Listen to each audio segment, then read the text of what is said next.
Hey everyone, it's Emily here.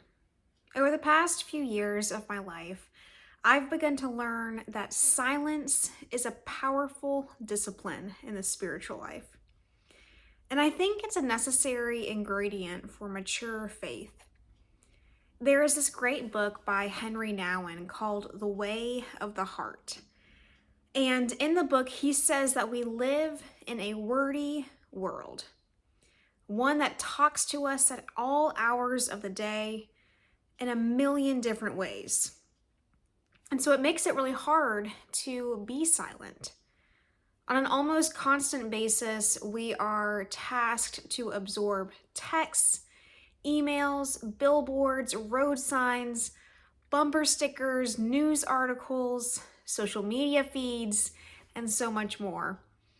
And while words can be useful, they can provide information and direction, they can also just as easily lead us astray and be a tremendous distraction.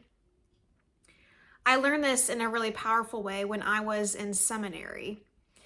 I was required to take a preaching course, and my preaching course teaching assistant was a Quaker. And I was a little surprised to learn that my TA for preaching was a Quaker, because I knew a little bit about Quaker worship. For example, I knew that there were no set hymns, prayers, or pre-planned sermons in Quaker worship. I knew that primarily Quakers gathered together in silence. And while at any sort of time, someone or multiple people may stand up and speak if they feel inspired, most of the time, the majority of the time spent is sitting in silence with each other. Over time, this teaching assistant, this Quaker teaching assistant, taught me a lot. They taught me that words have significant power, but so do silences. Because in silence, we learn to listen. And in silence, we can learn how to speak and what to say. Silence prepares us. I think wisdom can be shared through words, but it's often cultivated in silence with God. Jesus knew this through and through. We can look to his life and his ministry and see that he consistently pulled away from crowds, even from his own disciples, to go off in a quiet place and to be with God. And the night before his arrest, Jesus went alone in a garden to be with God. And he knew the power and significance of silence.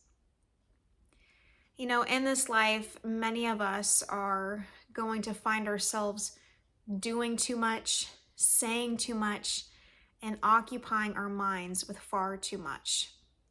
And while it might sound a little odd, I want to remind us that silence is important and teach us a way where being silent and doing less can be something that brings a lot of meaning into our lives.